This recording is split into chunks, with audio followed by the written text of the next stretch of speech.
Dah.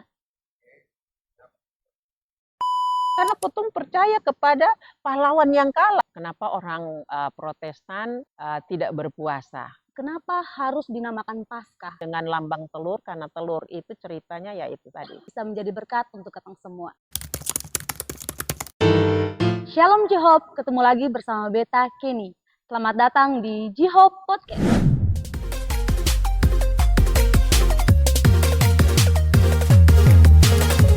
Ini adalah episode kedua dan Kotong sama-sama akan membahas tentang hari peringatan Paskah. Nah, di episode kedua ini Beta sudah sendiri. Beta ditemani oleh Ketua Majelis Jemaat Horeb Perumnas, Mama Pendeta Merah Vanggida Leki. Shalom Mama. Shalom Kak Kenny. Apa kabar Mama? Baik, puji Tuhan. Mama, kemarin Kotong sudah bercerita tentang Jumat Agung. Ini kali Kotong akan bercerita tentang Paskah. Kalau begitu Kotong mulai dalam segmen Debat. Beta bertanya. Menurut Mama, makna Paskah sendiri itu apa, Mam? Makna Paskah itu arti Paskah. Makna Paskah dan Makna. arti Paskah Oh, boleh ya. dijelaskan, Mam? Oke, ya. Paskah itu dari bahasa Ibrani Pesak, artinya melewati. Ya, memang kalau cerita tentang Paskah ini dia dimulai dari cerita Perjanjian Lama. Ya, kita ingat ketika bangsa Israel mau keluar dari Mesir, dari perbudakan, ya, bangsa Israel itu diperbudak 430 tahun. Ya. Ketika mereka mau keluar, jadi Paskahnya Yahudi itu memperingati tentang peristiwa pembebasan bangsa Israel dari perbudakan Mesir. Jadi ini langsung Mama Pendeta cerita memang untuk Jehop semua. Jadi asal muasalnya Paskah itu. Jadi ketika bangsa Israel mau keluar dari tanah Mesir itu, Allah memerintahkan mereka untuk menyembelih domba sulung, dan kemudian darahnya itu diberi tanda pada rumah-rumah orang Israel. Nah, disembelih dombanya, tapi dia punya daging itu tidak boleh direbus. Dagingnya harus dipanggang, kemudian tulang-tulangnya tidak boleh dipatahkan, kemudian mereka harus makan sayur pahit dan roti yang tidak beragi. Jadi semua yang namanya ragi harus dikeluarkan dari rumah-rumah orang Israel. Kemudian mereka itu harus makan sambil dalam keadaan berdiri, dengan pinggang yang terikat, kemudian tangan yang memegang tongkat. Ya. Kenapa mereka harus makan ini? Karena mereka terburu-buru harus segera keluar. Ya. Kemudian itu cerita tentang Paskah di mana Allah membebaskan mereka. Jadi kita ingat ceritanya bagaimana ketika bangsa Israel punya rumah, orang-orang Israel punya rumah diberikan tanda darah dari anak domba itu, maka malaikat maut itu melewati rumah mereka. Sehingga bangsa Israel punya rumah itu tidak tersentuh dengan kematian anak sulung. Jadi semua anak-anak sulung yang ada di Mesir itu langsung kena tulah itu. Nah, kemudian ketika Allah menyuruh mereka untuk masuk, meninggalkan Mesir dan menuju ke tanah perjanjian, sampai di tanah perjanjian, Paskah itu dirayakan. Paskah itu dirayakan dengan tetap menyembelih domba, kemudian mereka makan sayur pahit, kemudian mereka juga makan roti tidak beragi, tapi mereka mengadakan perjamuan itu secara kekeluargaan, ya, dalam rumah. Jadi mereka melakukan atau buat pesta itu dalam rumah. Dan ada satu momen yang sangat penting ketika peristiwa Paskah atau perayaan Paskah itu, orang tua wajib menceritakan ulang kepada generasi ke generasi tentang bagaimana karya Allah yang besar yang membebaskan mereka dari perbudakan itu. Nah, kemudian setelah mereka masuk sebelum ada bait suci, sebelum bait suci dibangun. Kemudian setelah bait suci dibangun di Yerusalem itu, perayaan Paskah itu pindah, tidak lagi di rumah-rumah, tapi perayaan Paskah itu dimulai di bait suci. Nah, dengan menyembelih anak domba itu, kemudian darahnya dipercikkan di altar. Mereka tetap makan sayur pahit, mereka tetap makan roti tidak beragi, dan kemudian tapi itu tidak bertahan lama. Ya, 70 tahun sebelum Masehi ketika Bait Suci itu runtuh, akhirnya perayaan Paskah itu sudah kembali ke rumah-rumah. Mereka sudah mengadakan perayaan Paskah di rumah, tapi mereka tidak lagi menyembelih domba. Mereka hanya makan, mereka hanya semacam acara keluarga, tapi menceritakan itu tetap. Nah, kemudian masuklah di zaman Perjanjian Baru. Kita ingat bahwa Tuhan Yesus juga merayakan Paskah, Paskahnya orang Yahudi. Tapi menariknya di sini ketika Tuhan Yesus merayakan Paskah, dia mengubah liturgi Paskah itu. Dia memberikan satu nilai baru. Dia mengubah makna Paskah itu, di mana roti yang dipecahkan itu diganti, dilambangkan sebagai tubuhnya, dan kemudian anggur itu dilambangkan sebagai darahnya. Dan kemudian kita bisa melihat bahwa akhirnya Yesus dalam Perjanjian Lama itu, domba itu menjadi penebus, penyelamat bagi orang-orang Israel. Dan di Perjanjian Baru kita melihat bahwa Yesus menjadi domba yang disembelih untuk membebaskan umat Israel, seluruh dunia dari perbudakan dosa. Ya, jadi mau dikatakan bahwa dalam Perjanjian Lama itu Paskah itu digenapi dalam Paskahnya yang di Perjanjian Baru. Perjanjian Baru menggenapi apa yang dirayakan dalam Paskah. Jadi kalau di Paskahnya orang Yahudi yang dirayakan di orang Yahudi itu dia sangat terbatas. Itu hanya orang-orang Yahudi saja yang merayakan. Dan itu mereka merayakan pembebasan mereka dari perbudakan Mesir. Tapi perayaan Paskah yang dilakukan dalam Perjanjian Baru, dia lebih universal lagi, lebih umum lagi. Di mana Tuhan Yesus memang membebaskan manusia, tapi membebaskan manusia dari perbudakan dosa. Ya, itu yang kita ketahui dari sejarah Paskah itu sampai dengan saat ini. Dan kemudian bagi orang Kristen, Paskah itu adalah kemenangan, pesta kemenangan bagi kita. Ya, di mana kita sudah dimenangkan dari dosa, kita sudah dibebaskan dari perbudakan dosa. Sehingga ketika perayaan Paskah benar-benar kita rayakan yang sangat luar biasa, di mana Yesus telah bangkit dari kematian itu. Ya, karena itu orang Kristen sekarang merayakan Paskah, yaitu merayakan kemenangan. Bukan hanya kemenangan Kristus, tapi juga kemenangan kita. Ya. Kenapa itu kita merayakan kemenangan kita? Paulus bilang, kalau Yesus tidak bangkit itu kotong iman sia-sia. Kenapa sia-sia? Karena kotong percaya kepada pahlawan yang kalah. Yesus bisa saja sama seperti pahlawan yang lain. Dia hebat ketika dia hidup, tapi ketika dia mati, dia sama seperti kita. Tidak. Ternyata kita tidak beriman kepada pahlawan yang kalah. Kita beriman kepada pahlawan yang menang. Jadi kemenangan Yesus atas maut itu juga menjadi kemenangan bagi kita. Jadi kita orang-orang Kristen merayakan Paskah, yaitu merayakan kemenangan Kristus dan juga kemenangan orang percaya, di mana kita sudah dimenangkan dari dosa dan maut. Gitu Kakak Ken. Iya, terima kasih banyak Mama. Bi bisa tarik kesimpulan bahwa Paskah itu merupakan hari kebangkitan Tuhan kita Yesus Kristus. Dan Be bisa ambil salah satu makna yang mendalam kalau Paskah itu adalah kemenangan untuk kita umat Kristiani, Mama. Nah, Mam, Beta mau tanya nih, kenapa harus dinamakan Paskah? Kenapa harus Paskah? Apakah ada nama-nama lain, Mam? Ya, kita tadi yang istilah arti dari Paskah itu sendiri melewati. Jadi Yesus itu melewati maut, ya. Dia bangkit, dia mengalahkan maut, dia melewati. Kalau Paskah Yesus tidak melewati maut, arti tidak mengalahkan maut, yang tadi Mama katakan bahwa sia-sia kita tetap ada dalam dosa. Ya. Karena Yesus harus mengalahkan maut. Mengalahkan maut yang menjadi ciri di mana kalau orang percaya tidak dibebaskan, tidak dilepaskan dari maut, berarti kita tetap ada di dalam kungkungan dosa itu. Kita belum dilepaskan, kita belum dimerdekakan.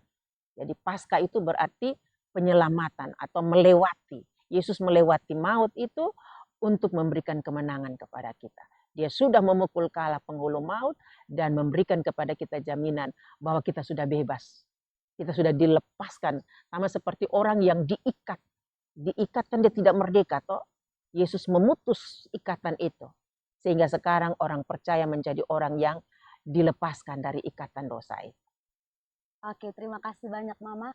Mama Beta mau tanya sedikit. Tadi Mama berbicara kalau Paskah itu adalah kemenangan untuk kita umat Kristiani, betul Mama?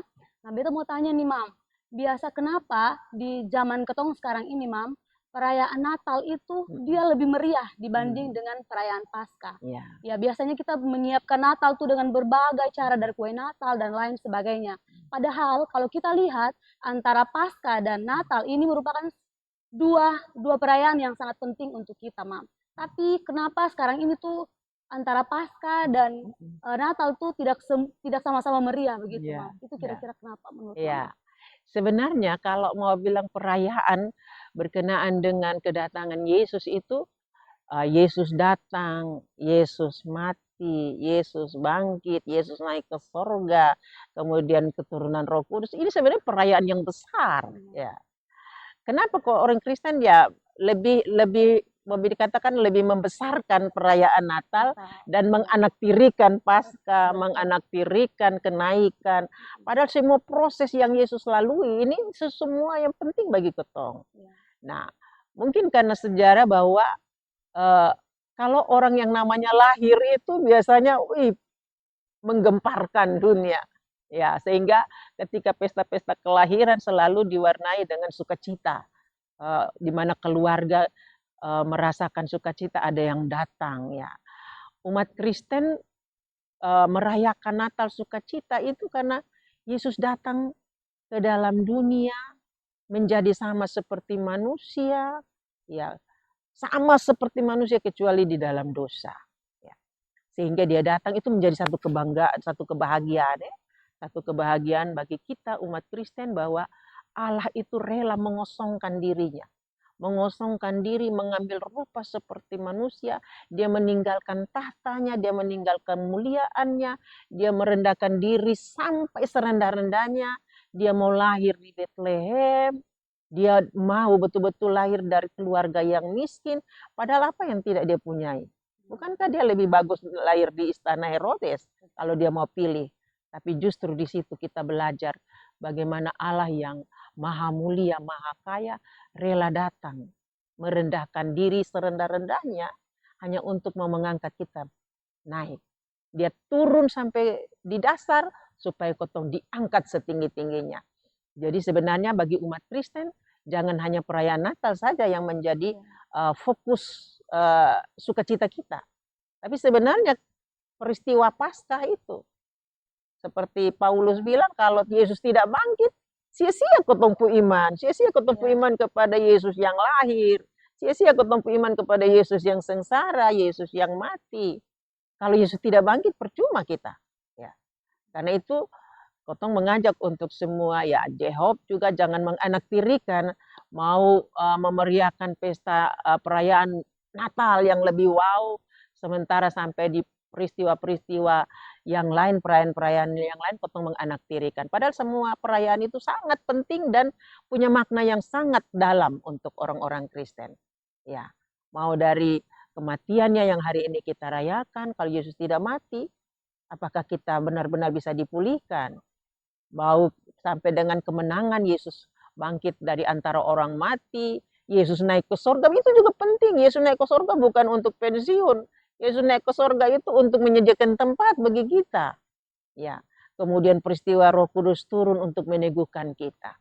Ya, saya merasa bahwa mengajak semua Jehob untuk mari kita tidak hanya memfokuskan perayaan itu pada Natal saja. Mari kita melihat bahwa semua hari-hari yang Yesus tandai itu sesuatu yang bermakna bagi kita, termasuk Paskah itu. Paskah itu kemenangan kita. Ya. Oke, baik, terima kasih banyak Mama untuk jawabannya. Be bisa tarik kesimpulan bahwa mari ketemu jangan membeda-bedakan antara Paskah dan Natal. Nah, Mam, Beta punya satu pertanyaan terakhir lagi.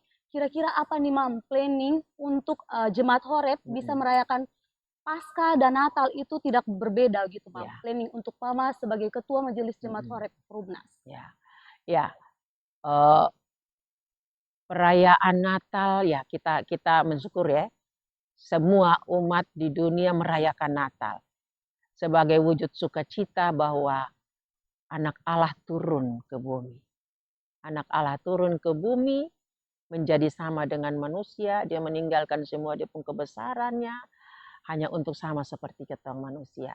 Dia merasakan apa yang ketong rasakan. Dia mau seperti kita sehingga dia bisa merasakan apa yang kita rasakan.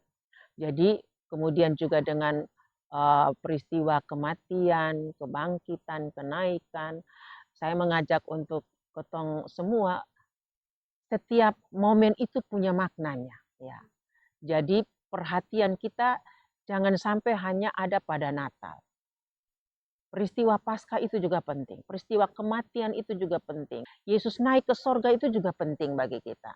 Mari kita mengisi untuk memaknai setiap peristiwa-peristiwa ini dengan melakukan hal-hal yang benar-benar memberikan dampak yang positif bagi kita. Jangan sampai ketong hanya merasa bahwa Natal lebih berarti daripada kenaikan. Ya, saya percaya bahwa pemuda-pemuda Jehova akan melihat hal ini untuk mengisi setiap momen-momen peristiwa-peristiwa Yesus, perayaan-perayaan hari raya gerejawi berkenaan dengan diri Yesus itu sebagai sebuah momen yang sangat penting bagi dirinya. Jadi bukan hanya Natal, bukan hanya Paskah, bukan hanya kematian, tapi 5 hari raya besar yang kita rayakan itu menjadi bermakna bagi kita. Sehingga setiap momen itu kita isi dan itu punya nilai tersendiri. Ketika kita merayakan hari raya Pentakosta, apa momen yang benar-benar bermakna bagi kita? Momen itu bermakna bagi kita. Dan apa yang harus ketong lakukan? Sehingga itu setiap saat ketong bisa lihat bahwa oh ternyata memang hari raya Pentakosta ini penting sekali. Bukan hanya hari-hari raya yang lainnya. Ya. Jadi memang ini tergantung lagi dari ketong. Mari kita membuat rancangan-rancangan kegiatan yang punya nilai tambah. Ya. Ketika kita merayakan Natal, merayakan Paskah, merayakan kematian, merayakan Paskah, kenaikan dan juga merayakan Pentakosta. Ya. Kali itu Kak Kenny. Oke, baik. Terima kasih banyak, Mama. Semoga bisa menjawab semua pertanyaan yang dari beta atau orang-orang di luar, Mama. Terima kasih banyak, Mama, untuk jawabannya. Nah, Jihop, tadi ketong sudah membahas tentang Paskah, yang tahun ini bertema tentang hidup sebagai alat kebenarannya. Dengan bacaan firman Tuhan yang terambil dari Roma 6 ayat 1 sampai dengan ayat 14. Ketong sama-sama akan mendengarkan renungan singkat yang akan dibawakan oleh Mama Pendeta Merah. Oke Jehov, tahun ini tema Paskah kita hidup sebagai alat kebenaran. Menarik sekali kalau ketong baca di Roma pasal 6 ini. Kenapa dia menarik? Karena Paulus ini mengawalinya dengan sebuah pertanyaan retoris. Ya, retoris itu apa? Pertanyaan yang kayaknya tidak perlu dijawab. Tapi pertanyaan yang memang menggoda, menggelitik. Dia bilang begini, jika demikian apakah yang hendak kita katakan, bolehkah kita bertekun dalam dosa supaya semakin bertambah kasih karunia itu? Ya. Ternyata bahwa pertanyaan retoris daripada Paulus ini sebenarnya untuk menyanggah satu pandangan yang keliru dari orang-orang di Roma, di mana mereka berpikir bahwa kasih karunia Tuhan Allah itu kan berlimpah sekali. Karena terlalu berlimpah jadi ketong bisa hidup di dalam dosa. Ya. Supaya semakin berlimpahnya kasih karunia, kita tinggal dalam dosa, semakin banyak juga kasih karunia yang akan Tuhan berikan kepada kita. Ini sebuah pemahaman yang keliru yang berkembang di jemaat-jemaat Roma pada saat itu. Karena itu Paulus bertanya kepada mereka, masa seperti itu? Ya. Masalah timbul saat umat mulai menafsirkan pemahaman yang berbeda. Dia bilang jika kasih karunia Allah lebih besar daripada dosa manusia, berarti semakin manusia berdosa, maka anugerah keselamatan itu akan semakin berlimpah kepada mereka. Karena itu Paulus bilang tidak seperti itu. Paulus bilang sekali-kali tidak. Bukankah kita ini sudah mati di dalam dosa? Kita sudah mati bagi dosa di dalam Yesus Kristus. Bagaimana mungkin kita hidup lagi? Kita hidup di dalam dosa. Manusia memang memiliki berbagai alasan untuk pembenaran diri. Melakukan berbagai macam dosa sebagai landasan bahwa kasih karunia Allah itu banyak, berlimpah. Sehingga kalau kotong bikin dosa, tetap Tuhan Allah pun kasih tidak akan kurang. Dia akan terus mengampuni kita. Nah, karena itu Paulus menyanggah. Alasan Paulus dia bilang begini, karena kita telah mati bagi dosa dalam ayat 2-8. Mati bagi dosa berarti kotong menyalipkan kotong pun keinginan daging. Tidak lagi menjadi budak dosa, menyalipkan daging karena Kristus telah menebus dosa kita. Menanggung dosa kita, dosa manusia itu di Golgota. Nah, karena itu dia bilang dalam ayat 3-5, dia mematikan manusia yang lama, kita tidak lagi menjadi budak dosa. Dampak dari anugerah keselamatan Allah, kita telah mati bagi dosa. Ya, itu kata Paulus. Karena itu Paulus pakai metafora baptisan. Ya, ketika kita dibaptis berarti kita dibaptis dalam kematian Kristus. Namun juga dosa kita telah turut dikuburkan bersama Kristus, tetapi kemudian Yesus bangkit dan kita juga turut dibangkitkan. Kita turut dibangkitkan untuk sebuah kehidupan yang baru. Karena itu di dalam Kristus kasih karunia Allah itu merupakan atau menjadi satu kekuatan transformasi yang memampukan kita untuk hidup dalam hidup yang baru. Jadi kasih karunia itu bukan membuat kita tenggelam dalam dosa. Kasih karunia itu memang gratis diberikan kepada kita, tapi dia bukan murahan. Kadang-kadang orang bilang kalau sesuatu yang gratis itu kan murahan. Padahal tidak seperti itu. Memang kasih karunia yang Tuhan kasih kepada kita itu dikasih dengan cuma-cuma, tetapi keselamatan itu bukan murahan. Nah, Paulus ingin menegaskan bahwa sebagai orang-orang yang telah menerima anugerah keselamatan Allah, kita tidak akan betah hidup di dalam dosa. Karena kehidupan oleh anugerah, dia merupakan sebuah fase yang baru di dalam Kristus. Bagaimana seharusnya kita hidup bagi Allah sebagai orang-orang yang telah menerima karunia, kasih karunia itu. Paulus bilang, kita harus menggunakan anggota-anggota tubuh kita menjadi senjata. Senjata kebenaran. Dan bukan untuk menjadi senjata kelaliman. Paulus bilang kasih karunia Allah yang mendamaikan dan mengampuni dalam karya penebusan Kristus, itu bukan hanya bersifat dia rohani belaka. Tapi juga dia bersifat jasmani, artinya bahwa bukan hanya rohani kita saja yang diselamatkan, tapi kita juga dituntut untuk jasmani kita, tubuh kita dipersembahkan bagi kemuliaan Tuhan, menjadi senjata-senjata kebenaran Allah. Karena itu umat Allah yang telah menerima kasih karunia akan menggunakan tubuhnya menjadi senjata-senjata yang akan melawan kelaliman, ketidakadilan, kesombongan, keserakahan, nafsu, percabulan, dan sebagainya. Jadi ketumpu anggota tubuh harus kita jadikan senjata untuk melawan semua itu. Semua yang menyeret kehidupan kita kepada dosa. Senjata itu adalah alat yang dipakai untuk mempertahankan diri. Seperti seorang prajurit pegang senjata atau berperang membela negara. Diri kita ini bisa jadi senjata untuk bisa dipakai oleh siapapun. Iblis bisa pakai kita menjadi senjatanya. Dan Allah juga bisa pakai diri kita untuk menjadi senjatanya. Sekarang pilihan ada pada kita sendiri. Apakah kita mau memberikan diri kita, tubuh kita untuk dipakai oleh Allah sebagai senjata Allah, ataukah kita mau memberikan diri kita, tubuh kita menjadi senjata yang dipakai oleh iblis? Jadi itu tergantung dari diri kita sendiri. Tetapi Paulus mengingatkan kembali kepada kita. Ingat bahwa karena kasih karunia Allah, maka kita telah bebas dari dosa. Karena itu kita tidak boleh pakai tubuh kita menjadi senjata yang dipakai oleh iblis.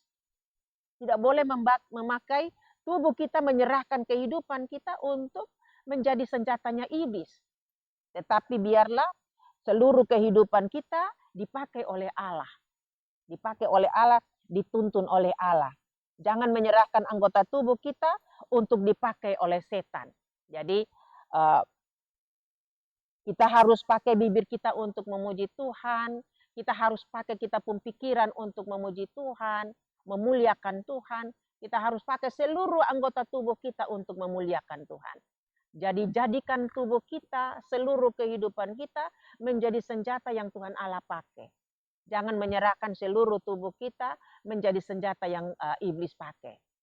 Seperti tema renungan kita, biarlah kehidupan kita hidup kita menjadi alat kebenaran bagi Tuhan. Oke, Jehob, firman Tuhan ini terus mengingatkan kita bahwa pengorbanan Kristus itu bukan sebuah pengorbanan yang murahan. Ya, kita sudah dimerdekakan, kita sudah diberikan kemenangan, kita sudah bangkit dari maut, kita sudah dibebaskan dari maut. Maka mari kita memberikan seluruh tubuh kita menjadi alat kebenaran yang dipakai oleh Allah. Barangkali itu ketika ini, salam semuanya. Terima kasih banyak Mama untuk renungan singkatnya, sangat terberkati sekali Mama. Semoga dengan kita merayakan Paskah ini menjadi semangat baru untuk kita lebih menggunakan hidup kita untuk kemuliaan nama Tuhan. Puji Tuhan Jehob, tadi ketong sudah bahas renungan singkat yang sangat memberkati ketong. Sekarang ketong akan masuk dalam segmen Babat.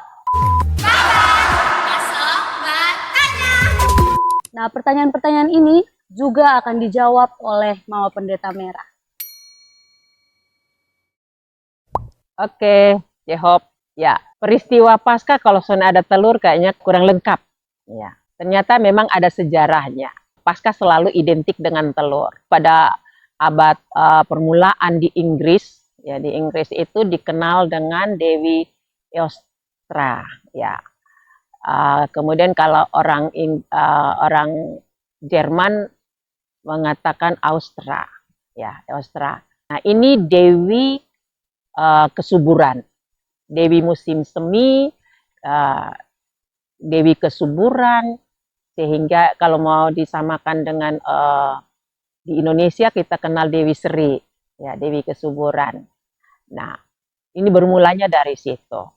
Kemudian kalau kata Inggris untuk Paskah ini sendiri Easter, ya makanya kita sering dengar Happy Easter, ya tuh untuk selamat Paskah. Ya. Kenapa telur?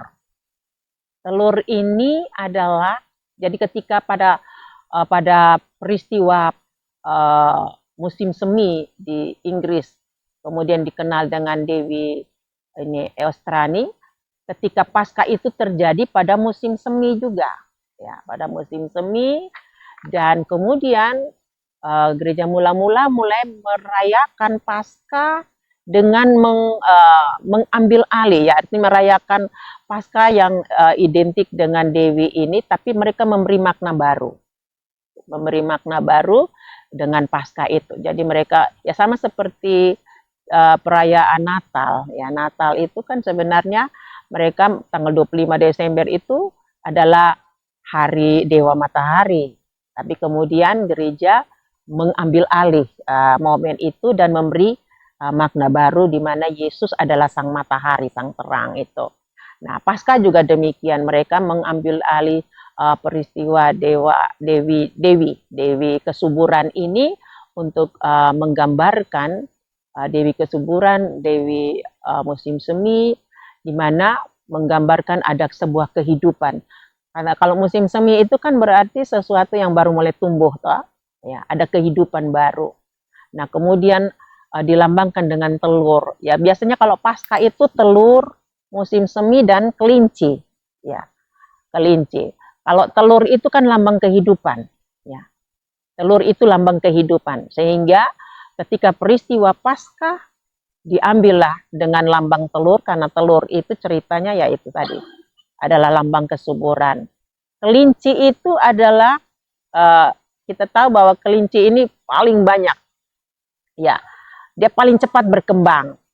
Jadi ketika dikaitkan dengan Paskah, bahwa kebangkitan Yesus itu membuat hidup orang percaya itu berlimpah-limpah.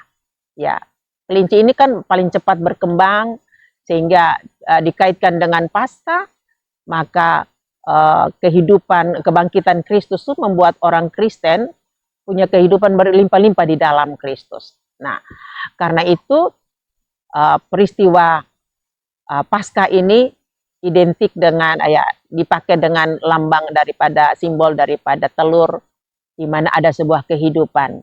Yesus itu bangkit, memang dia memberikan kehidupan, ya. Dia mati tapi dia bangkit, tapi dia memberikan kehidupan. Ada sebuah kehidupan baru bagi orang-orang percaya. Ketika kita merayakan Paskah, berarti kita sedang merayakan di mana kita keluar dari kegelapan menuju kepada terang. Ya. Kita keluar dari kematian menuju kepada sebuah hidup yang baru. Jadi telur itu lambang daripada sebuah kehidupan. Seperti juga perayaan Paskah biasa dirayakan pada musim semi, Paskah selalu terjadi pada musim semi. Musim semi di bagian belahan utara itu selalu ditandai dengan munculnya tunas-tunas baru. Jadi ketika Kristus, kebangkitan Kristus menjadi sesuatu yang memberikan harapan baru bagi orang percaya. Apa harapan itu? Bahwa di dalam Yesus kita memperoleh kembali hidup yang kekal. Kematian itu membuat kita tidak memperoleh, tidak ada harapan bagi orang percaya. Bukan kematian, dosa itu membuat kita orang percaya tidak lagi memiliki harapan. Tapi dengan kebangkitan Kristus ada harapan, ada hari esok. Ya, ada hari esok untuk orang-orang percaya. Hari esok di mana kita memperoleh kembali hidup yang kekal yang ditawarkan oleh Kristus bagi kita.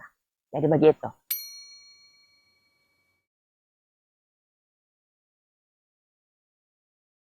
Oke, J-Hope, kenapa orang Protestan tidak berpuasa menjelang Paskah itu? Ya, sebenarnya puasa itu memang tidak menjadi kewajiban bagi kita. Dia pun ceritanya cukup panjang yang kemarin sudah Mama Pendeta sudah sampaikan bagaimana mulai dari Minggu Sengsara, kenapa orang-orang Barat mulai memakai gereja mula-mula ketika mereka mulai berpuasa menetapkan hari Rabu sebagai masa Prapaskah. Kemudian mereka memandang bahwa ketika mau menjelang Paskah perlu ada sebuah persiapan yang cukup panjang. Dan kemudian mereka mengisi persiapan itu dengan puasa.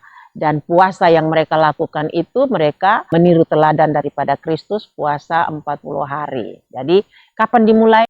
Di hari Rabu 6 minggu sebelum Paskah. Nah, kemudian pada abad ke-8 puasa itu mulai ditetapkan sebagai masa Prapaskah untuk dilakukan puasa untuk umat-umat Katolik. Tapi untuk gereja Lutheran, kemudian pada abad pertengahan mulai terjadi perdebatan teologis. Sehingga gereja Lutheran, gereja Calvinis, kemudian juga termasuk gereja Nederland, Belanda, mereka tidak lagi menggunakan masa-masa puasa itu. Mereka menggantikannya dengan Minggu Sengsara.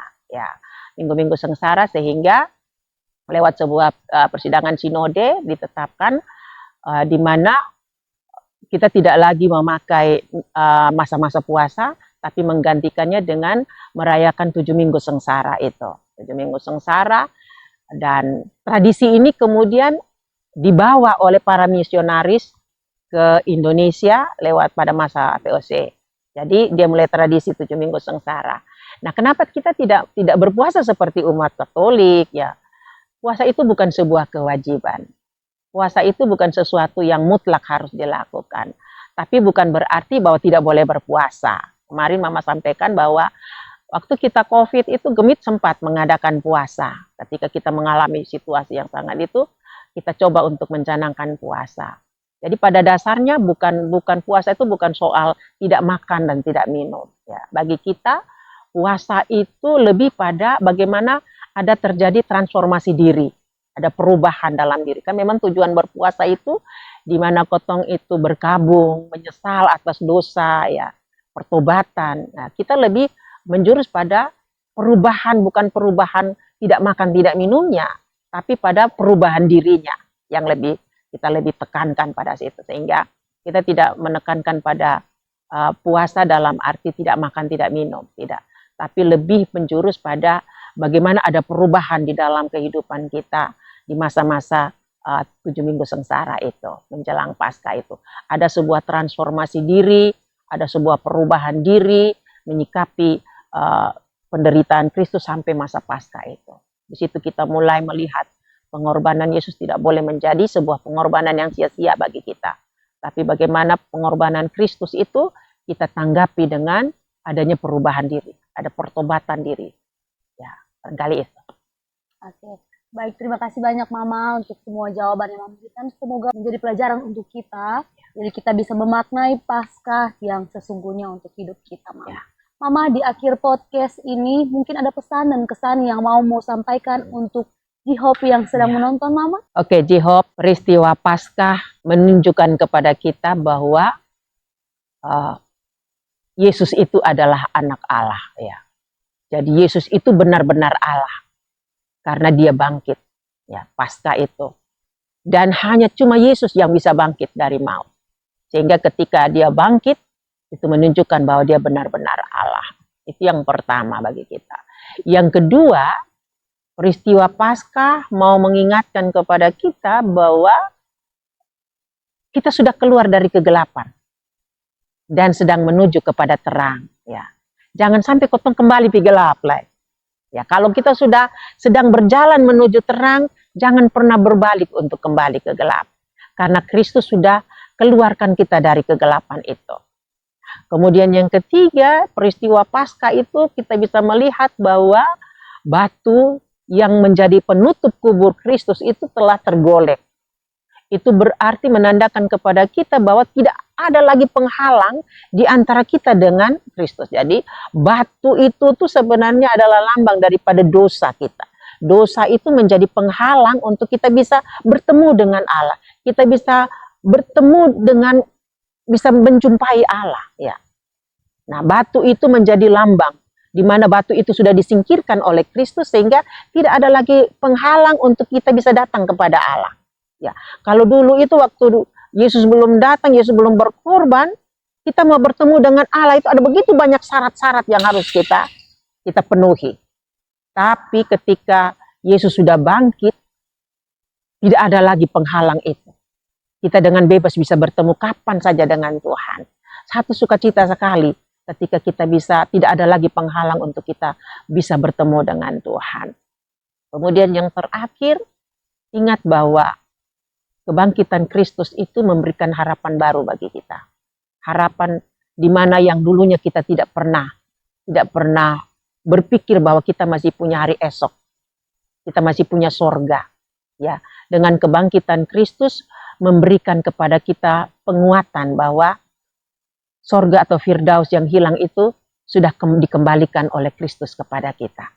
Karena itu jangan pernah menyia-nyiakan anugerah keselamatan yang diberikan cuma-cuma oleh Allah kepada kita. Tetap hidup di dalam Allah.